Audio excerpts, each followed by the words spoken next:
the last piece of steel that's saying it's coming out.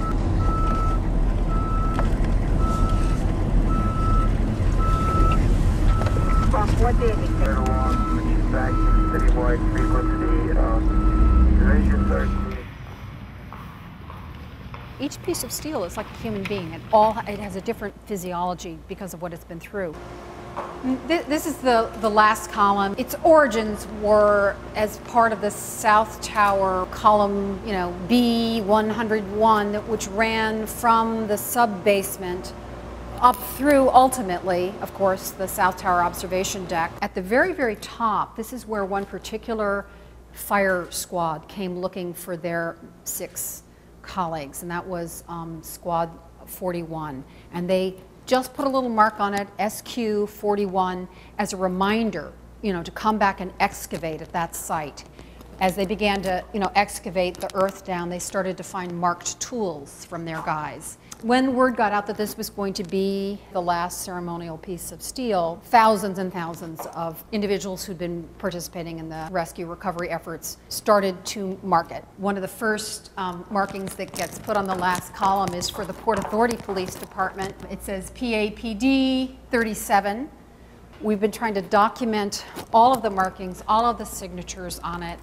There may be as many as 1,000 signatures. This is a piece that was one of the few pieces that went directly from ground zero here. When it arrived, as you can sense from all of the kind of improvised postings, duct tape and scotch tape and magic marker and, illuminated spray paint and all of the different ways people just improvised. The skin was exfoliating, leaching water. A lot of the paper materials had started to cup. That's where the conservation project became very, very interesting. And this was never intended to be anything more than kind of a spontaneous memorial marker.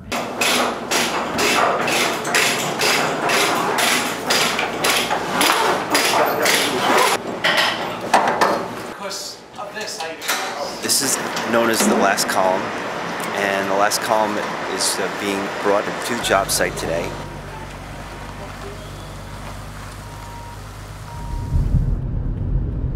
The reason that it's being done today is because it fits into the schedule of the final construction. A large piece of artifact like this can't be brought in after the building is complete, so it's being brought in as the superstructure of the building is being completed.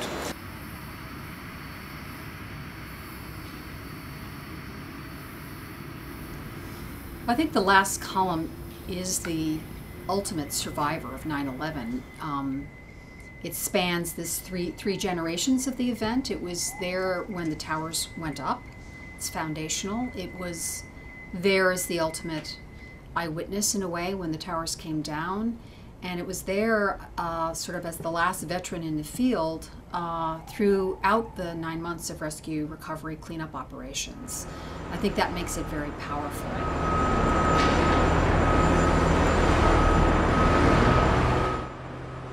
And of course, then it has this ageless afterlife when it will be in the museum as a igniter of discussion about the memory of this event. And I think that you will come back to read the history of 9/11 as something that's not just about forces and ideas and colossal physical property loss, but as ultimately, a story of ceaseless human stories.